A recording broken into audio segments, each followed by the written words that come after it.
How to save Instagram profile picture. Hey everyone, welcome back. In this video I will show you how can you save someone's Instagram profile picture. So let's get started. First, as you have to open Instagram with your account.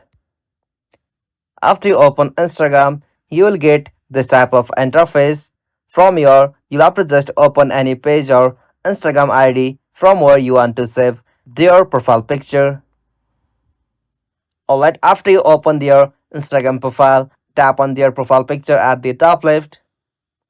From this interface, you can simply take a screenshot from your device.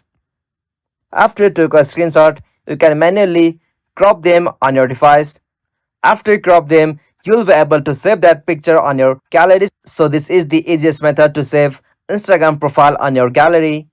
If you found this video helpful, please don't forget to give a like and subscribe to our YouTube channel for more quick and short tutorial like this.